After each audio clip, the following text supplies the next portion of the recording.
Olá e bem-vindos a mais uma exploração connosco. Hoje vamos abordar um tema com um certo sabor agridoce, diria eu. Vamos falar daquela música portuguesa que ficou, talvez, um pouco à margem dos holofotes. Não os nomes que toda a gente sabe de cor, claro, mas sim aqueles artistas, aquelas bandas que, apesar do talento, da marca que deixaram, não tiveram aquele reconhecimento gigante que se calhar mereciam. E para nos guiar nesta conversa, temos aqui connosco material de um artigo. Chama-se Tesouros Esquecidos da Música Portuguesa. O título, pronto, já diz quase tudo, não é? A nossa ideia hoje é mesmo essa: desenterrar algumas destas pérolas, tentar perceber a riqueza que trouxeram e talvez pensar um bocadinho sobre o que é que define o sucesso e a memória na música, afinal. Ok, vamos lá então a esta viagem sonora. Preparem-se para revisitar umas quantas décadas, estilos diferentes. Alguns podem ser mesmo uma descoberta. Se calhar começamos pelo princípio, ou quase. Anos 60.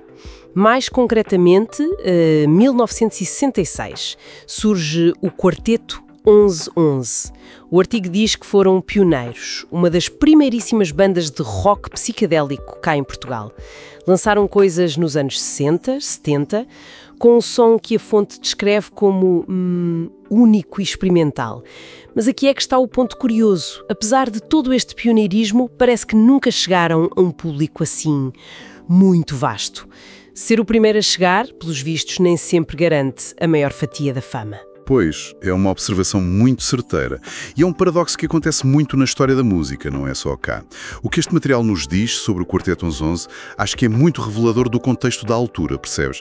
Rock psicodélico, por definição, era algo experimental, desafiava as normas. E em Portugal, ali em meados dos anos 60, inícios dos 70, se calhar o terreno ainda não estava pronto, totalmente fértil, para absorver em massa um som tão diferente das coisas que dominavam.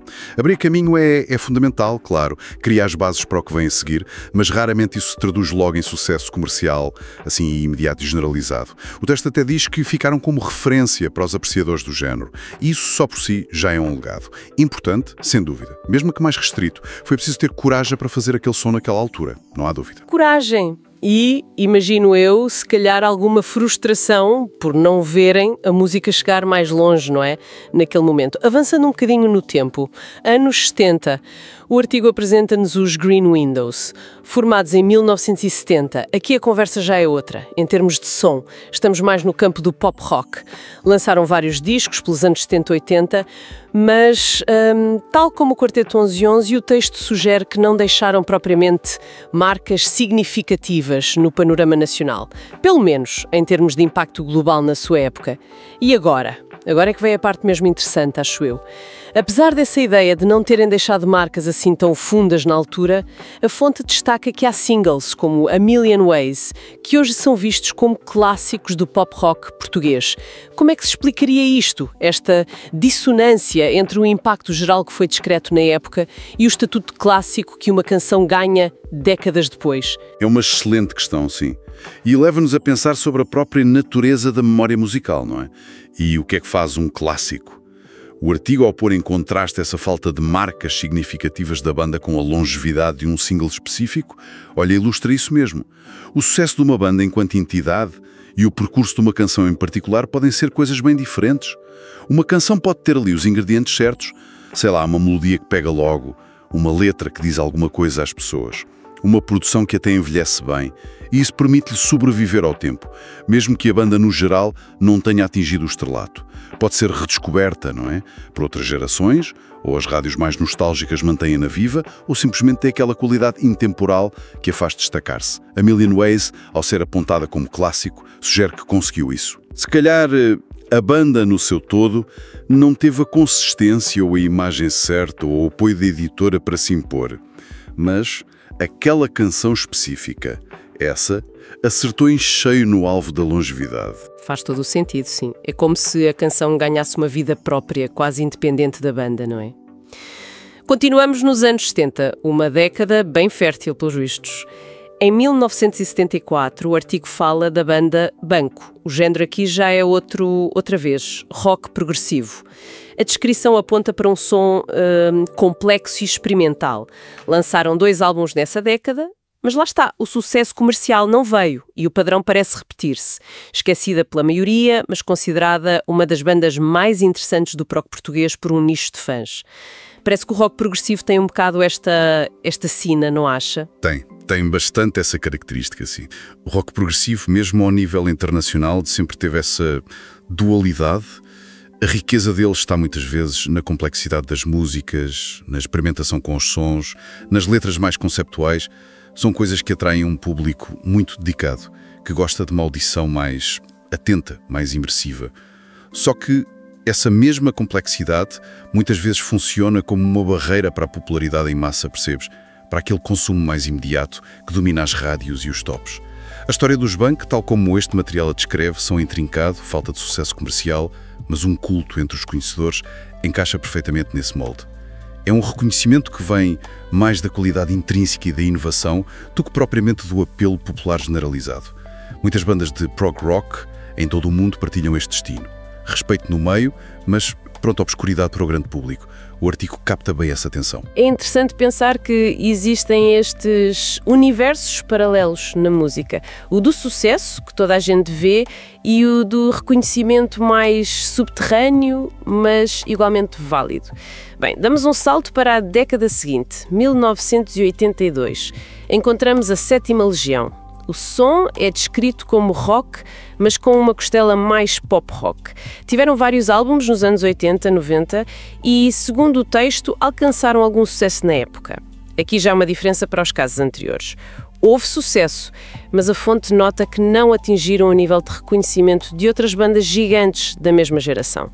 Ficaram conhecidos, são lembrados, claro, como uma banda interessante da cena lisboeta dos anos 80, mas não chegaram àquele panteão dos super famosos do rock português dessa altura. O que é que terá feito a diferença aqui? Bem, aí entramos num território fascinante, que é o das cenas musicais e da dinâmica que têm por dentro. Os anos 80 em Portugal, sobretudo em Lisboa, foram um caldeirão autêntico de criatividade no rock e no pop-rock. Foi uma altura incrível. O artigo menciona que a Sétima Legião teve algum sucesso, o que já é muito bom, atenção, mas porquê é que não tiveram o nível de reconhecimento de outros nomes dessa altura? Num ambiente tão efervescente, com tantas bandas a competir pela atenção do público, das rádios, das editoras, a linha entre ter um sucesso considerável e chegar ao estrelato absoluto pode ser muito ténue. E depende de imensos fatores. Pode ter sido o timing de um álbum-chave, sabes? Ou a força de um videoclipe numa altura em que começavam a ser super importantes. Ou a capacidade de criar um hino que capturasse o espírito da época de forma mais imediata. Ou até mesmo a estratégia de promoção da editora, quem sabe. A Sétima Legião construiu uma carreira respeitável, com canções que marcaram quem os acompanhou, sem dúvida. Mas talvez não tenham tido aquele clique singular que transforma uma banda popular numa banda icónica para uma geração inteira. O artigo posiciona-os bem, acho eu. Uma banda relevante, interessante, parte importante da paisagem sonora da época, mas talvez sem aquela omnipresença de outros nomes que dominaram completamente o imaginário coletivo dos anos 80. É uma análise interessante, sim, sobre os diferentes patamares de sucesso. Não basta ter qualidade e algum público, pelos vistos. Há outros fatores, às vezes quase imponderáveis, que decidem quem chega mesmo ao topo. Deixamos as bandas por um bocadinho, porque o artigo também destaca uma figura individual e, muito importante, Jorge Palma. Cantor, compositor, carreira a solo que começou nos anos 70. O som é descrito como único e experimental nas fases iniciais. Lançou vários álbuns nos anos 70, 80 e, seguindo a linha dos outros exemplos, a fonte diz que ele não alcançou um público muito vasto nessa altura. Mas aqui temos uma reviravolta notável. O texto sublinha que trabalhos mais recentes, como o álbum O Caminho da Felicidade, por exemplo, são hoje considerados clássicos da música portuguesa.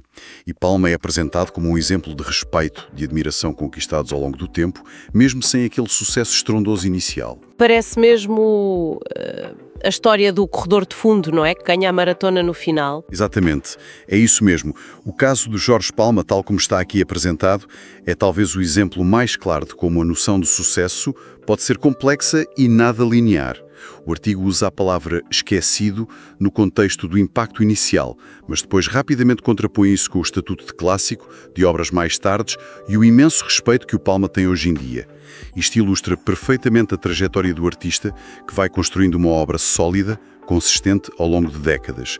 Disco após disco, canção após canção, vai acumulando um capital de reconhecimento e admiração que vai muito para além das vendas imediatas ou da popularidade que pode ser passageira. A classificação de trabalhos mais recentes como clássicos sugere uma reavaliação contínua da obra dele, um reconhecimento se calhar tardio, mas muito profundo, da importância e da qualidade, tanto pela crítica como por um público que também foi crescendo e amadurecendo com ele. Levanta mesmo a questão fundamental: o que é que vale mais? Aquele pico de fama instantânea ou a longevidade, a consistência e o respeito construído ao longo de uma vida dedicada à arte? O percurso do Palma, segundo esta análise, parece responder claramente a favor da segunda opção. É a prova de que a qualidade e a persistência podem, de facto, vencer a corrida a longo prazo. Que percurso notável, realmente. Então, olhando para trás nesta nossa exploração, o que é que podemos retirar disto tudo? Passámos pelo rock psicadélico pioneiro do Quarteto 1111, pelo pop rock dos Green Windows com aquele hit ressuscitado, pelo rock progressivo de culto do Banco, pelo rock lisboeta reconhecido, mas não massificado, da Sétima Legião, e pela carreira de fundo e consagração tardia do Jorge Palma. Todos eles nomes que, como o artigo sugere, podem não ser os primeiros que nos vêm logo à cabeça quando pensamos nos grandes da música portuguesa. Exato. Penso que a grande lição que este material nos dá é que a história da música é muito mais rica, tem muito mais textura do que apenas a lista dos maiores sucessos comerciais. Estes exemplos mostram caminhos diferentes, formas diferentes de deixar uma marca. Temos o pioneirismo que abre portas, não é? O Quarteto 1111, a canção que sobrevive à banda, os Green Windows, o culto de nicho que valoriza a complexidade, o Banco. O sucesso significativo num contexto muito competitivo, a Sétima Legião, e a consagração pela obra de uma vida, o Jorge Palma. O que une todos estes tesouros esquecidos, como lhes chama a fonte, é a contribuição que deram para a diversidade e para a evolução da música feita em Portugal. Lembram-nos que há valor na experimentação, na persistência, na criação para públicos mais específicos e que o reconhecimento pode ter muitas formas, nem sempre imediatas ou óbvias. No fundo, a análise convida-nos a olhar para além da superfície, a escavar um bocadinho mais fundo para encontrar a verdadeira tapeçaria sonora de um país. Fica mesmo essa sensação de que há muito para descobrir ou redescobrir no nosso património musical.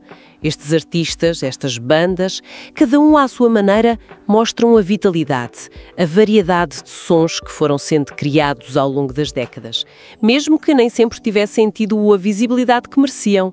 É quase um convite à curiosidade, não é? A ir procurar estas canções, estes álbuns. Sem dúvida. E olha, talvez possamos levar esta reflexão um bocadinho mais longe. Se na música, que é uma área relativamente popular, existem estes tesouros escondidos, estas contribuições importantes que ficaram um pouco na sombra da história oficial ou do cânon mais conhecido, o que é que poderemos dizer de outras áreas da cultura portuguesa? Pensemos na literatura, se calhar, poetas ou romancistas que não tiveram a mesma projeção que outros. Pensemos no cinema, realizadores ou filmes que mereciam ser redescobertos. Ou nas artes plásticas, na escultura, na arquitetura. Quantos criadores, quantas obras importantes poderão estar igualmente à espera de uma nova leitura, de um novo olhar que reconheça o seu valor e a sua contribuição única, para além daqueles nomes que todos aprendemos a reverenciar. Fica esta ideia para pensar, se calhar. A memória cultural é seletiva, é verdade. Mas talvez seja também nossa responsabilidade, enquanto ouvintes, leitores, espectadores, procurar ativamente essas vozes e essas visões que ficaram um pouco soterradas pelo tempo ou pelas circunstâncias. Que outras pérolas estarão escondidas, quase à vista de todos?